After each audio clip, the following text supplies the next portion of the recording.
صلی اللہ علیہ وسلم نماز کی پورے فرائض کی جو ترکیب ہے وہ ترکیب پوری بتائے، اور پھر اس کے بعد میں جو ہے نا نماز میں جو ہے جو چیزیں جو ہے جائز نہیں اور جو مباح ہے ان کا بیان پڑھے۔ جی نماز میں جو ہے نا ایک صحابی جو ہے چھینک کا جواب دیے، تو جی جی دوسرے جو ہے جو صحابی نماز میں تھے تو ان کو تھوڑا سا جو ہے نا کیونکہ وہ صحابی جو ہے نا نئے نئے ہے نا اسلام میں داخل مسلمان ہوئے تھے جی، ان کو دیکھنے تھے، لگے جی جی تو ان کو دیکھنے لگے، تو پھر جو ہے نا جب نماز مکمل ہو گئی تو وہ صحابی تو سمجھ گئے، جب نماز مکمل ہو گئی تو رسول اکرم صلی اللہ علیہ وسلم جو ہے نا ان کو بالکل ہے نا جو ہے ان کی سرزنش نہیں کیے، بلکہ بہت ہی جو ہے نا پیارے انداز میں جو ہے نا آپ صلی اللہ علیہ وسلم ان کو سمجھائے کہ یہ نماز جی ایک عبادت ہے، اس میں جو ہے نا باتیں نہیں کرتے۔ اس سے ہم کو یہ سبق ملا کہ جو ہے نا ہم کسی کو بھی ہے نا جن کو معلوم نہیں ہے کوئی جو ہے خلاف حرکت کر رہے ہیں تو ہم ان کو ڈانٹے نہیں، بلکہ جو ہے نا ادب سے پیار سے جو ہے نا اچھے انداز میں ہم سمجھائیں۔ یہ اسوہ حسنہ رسول اکرم صلی اللہ علیہ وسلم کا ہمیں اس حدیث سے معلوم ہوتا ہے۔ جی ماشاء اللہ، بہت خوب اور بہت خوب۔ دعاؤں میں آسمان کی طرف جو ہے نظر نہیں کرنا ہے۔ ہاں جی، یہ بھی پڑھا تھا میں نے کل، ٹھیک ہو گیا۔ جی احمد رضا، آپ تھے کل کلاس میں؟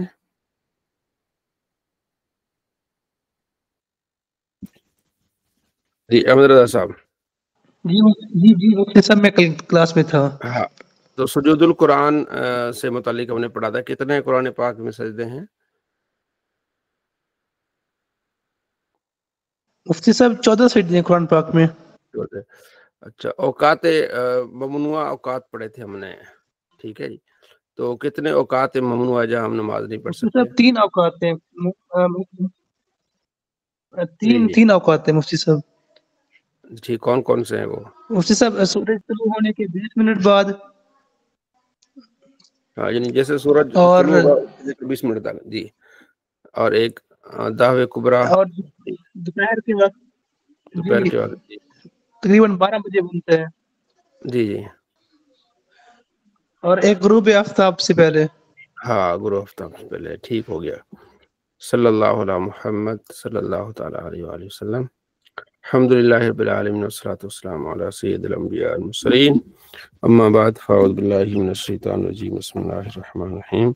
نظر اللہ عبدنا سامع مقالتی، اللہ کریم اس کو تر و تازہ رکھے جس نے نبی علیہ السلام فرماتے میری بات کو سنا، یاد رکھا، آگے پہنچایا۔ اللہ کریم اس پر عمل کر توفیق نصیب فرمائے۔ آج مشکات المصابیح، باب و تسویۃ الصف، صفوں کو برابر کرنے کے بارے میں پہلی فصل ہے۔ حضرت نعمان بن بشیر کہتے ہیں کہ کان رسول اللہ صلی اللہ علیہ وسلم یسوی صفوفنا، آپ علیہ السلام ہماری صفوں کو سیدھا فرماتے تھے، حتیٰ کانما یسوی بہ القدا، جس طرح تیر کمان کو سیدھا کیا جاتا ہے اسی طرح سیدھا کرتے تھے، ہاں ٹھیک ہے، یہاں تک کہ ہم نے اس بات کو سمجھ لیا اور سیکھ لیا کہ ہم نے صفوں کو سیدھا کرنا ہے، ٹھیک ہے۔ ایک دن ایک صحابی تھے، انہوں نے سینہ آگے کیا ہوا تھا، تو آپ علیہ السلام نے دیکھا، فرمایا اللہ کے بندو لا تو سوّن صفوفکم، صفیں سیدھی کرو، اور لیخالفن اللہ بین وجوہکم، نہیں تمہارے دلوں کو اللہ تبارک و تعالی جو ہے وہ پھیر دے گا، یعنی کہ تمہارے دلوں میں اختلاف ہو جائے گا۔ تو صفوں کو سیدھا رکھنا یہ نماز میں سے ہے، آگے روایت آ رہی ہے کہ صفوں کو سیدھا کرنا بہت اہم ہے۔ آپ علیہ السلام جب اقامت کہی جاتی تو حضرت انس کہتے ہیں کہ آپ علیہ السلام ہماری طرف منہ کرتے، فرماتے ہیں اقیموا صفوفکم، صفیں سیدھی رکھو، قائم رکھو، وتراسو، اور مل کے کھڑا ہو جاؤ، فإنی اراکم من وراء ظہری، میں تمہیں اپنے پیٹھ پیچھے بھی دیکھ رہا ہوں۔ یہ اللہ نے آپ کو یہ فضیلت دی کہ جس طرح فرشتے ہر طرف دیکھتے ہیں تو ہم آپ علیہ السلام بھی پیٹھ پیچھے بھی دیکھتے ہیں، کہ اور یہاں تک بھی حدیث میں آتا ہے کہ میں تمہارے خشوع اور خضوع سے بھی واقف ہوں۔ اور اگلی روایت میں اتم الصفوف فإنی اراکم من وراء ظہری، اچھی طرح مکمل صفیں کرو، میں تمہیں پیٹھ پیچھے بھی دیکھتا ہوں، ٹھیک۔ اور ہم نے پیچھے پڑھی تھی ایک حدیث، آپ علیہ السلام نماز پڑھائی تھی، پیچھے ایک نمازی سے کوئی خطا ہو گئی تو آپ نے اس کو بتایا کہ تم نماز صحیح پڑھا کرو، تم نے خطا کی، میں تمہیں پیٹھ پیچھے بھی دیکھتا ہوں۔ اگلی حدیث ہے کہ سووا صفوکم، صفیں سیدھی کر لیا کرو، اس لیے کہ صفوں کو سیدھا کرنا من اقامت الصلاۃ، نماز کے قائم کرنے میں سے، اور ایک من تمام الصلاۃ، نماز کے مکمل کرنے میں سے ہے، کہ صفیں آپ کی سیدھی ہونی چاہیے۔ اس وقت یہ تھا کہ یہ جو ہمارے ہاں اب صفیں بن گئی ہیں، یہ اب اتنا نظام نہیں تھا، ایسے ہی مٹی تھی اور پتھر تھے، کھڑے ہو جاتے تھے۔ اب تو صفیں ہیں، لائنیں لگی ہوئی ہیں، تو اب ہمارے لیے کافی آسانی ہو گئی ہے۔ تو تب بھی جب ایسی جگہ ہو جہاں جنازے پر ہم جا رہے ہوتے، جہاں یہ لائنیں نہیں ہوتی، تو ہم نے اس کو بہتر کرنا ہے۔ ابو مسعود انصاری کہتے ہیں کہ آپ علیہ السلام ہمارے کاندھوں کو، ٹھیک ہے نا، ملاتے تھے، صحیح کرتے تھے، ٹھیک ہے، اور فرماتے تھے کہ صفیں سیدھی کرو، ولا تختلفوا، ٹھیک ہے، اختلاف مت کرو، فتختلف قلوبکم، اگر ایسا ہوا تمہارے دل جو ہے وہ بدل جائیں گے، اختلاف ہو جائے گا تمہارے دلوں میں، اور میرے قریب وہ ہوں جو بالغ ہیں اور عقل مند ہیں، عاقل و بالغ صحابہ میرے قریب کھڑے ہوں، ثم الذین یلونہم ثم الذین یلونہم، ٹھیک ہے۔ تو اس کے بعد پھر اس طرح اس کو یعنی بالغ اور سمجھدار صحابہ کرام جیسے خلفاء راشدین آپ علیہ السلام کے پیچھے بالکل ہوتے تھے، اسی طرح ثم الذین یلونہم ثم الذین یلونہم۔ تو اس کی ایک وجہ یہ ہے کہ جو سمجھدار صحابہ، بڑی عمر کے صحابہ کھڑے ہوں گے، نماز میں کمی بیشی ہوگی تو فوراً نائب بن جائیں گے یا فوراً اطلاع دے دیں گے۔ ابو مسعود کہتے ہیں کہ فَأَنْتُمُ الْيَوْمَ أَشَدُّ اخْتِلَافًا، آج کل تمہارے درمیان بہت اختلاف ہے، یعنی وہ یہ بتا رہے ہیں کہ تم صفیں سیدھی نہیں کر رہے، تو صفوں کو سیدھے کرنا بہت اہم ہے۔ اگلی روایت میں بھی اسی طرح صفوں کو سیدھا کرنے سے متعلق ہے، اور اگلی روایت میں ہے کہ آپ علیہ السلام نے ایک صحابہ کو دیکھا ہے کہ وہ پیچھے بیٹھے ہوئے ہیں، صفوں سے پیچھے، فرمایا آگے ہو، صفوں کو سیدھے کرو، جو پیچھے ہوتے جائیں گے اللہ تبارک و تعالیٰ بھی انہیں پیچھے کرے گا، ثواب میں اور اجر میں وہ پیچھے چلے جائیں گے، تو اس لیے آگے آؤ، یعنی کہ جو پہلے آئے وہ صف کو مکمل کرے، پہلی صف مکمل ہوئی، پھر دوسرا آئے وہ دوسری صف مکمل کرے، تیسری آئے تیسری صف، اس طرح یعنی صفیں مکمل ہوتی جائیں، الگ بھیڑ کی طرح نہ بیٹھیں صف۔ اس روایت میں ہے، جابر بن سمرہ کہتے ہیں کہ آپ علیہ السلام تشریف لائے تو ہمیں ہلکا بنائے ہوئے دیکھا، آپ نے ایسے ہی ہلکا بنا ہوئے تھے جھنڈ میں، ہیں، فرمایا میں یہ کیا دیکھ رہا ہوں میں تمہیں، ہیں، تو کیا تم فرشتوں کی طرح صفیں نہیں بنا سکتے ہیں؟ ہم نے عرض کیا رسول کس طرح فرشتے صفیں بناتے ہیں؟ فرمایا وہ سیدھی صفیں کرتے ہیں، پہلی صف کو مکمل کرتے پھر دوسری صف میں آتے ہیں، اس لیے جب صفیں آپ یہ بنائیں تو پہلے ایک صف مکمل کریں، پھر بعد میں آنے والی دوسری صف، پھر اس کے بعد آنے والی تیسری صف، اس طرح آپ کھڑے ہو جائیں، یہ آپ علیہ السلام نے تعلیم دی ہے۔ فرمایا بہترین مردوں کی صف پہلی ہے اور بری آخری ہے، اور عورتوں کی پہلی صف بری ہے اور آخری صف کیا ہے؟ بہتر ہے۔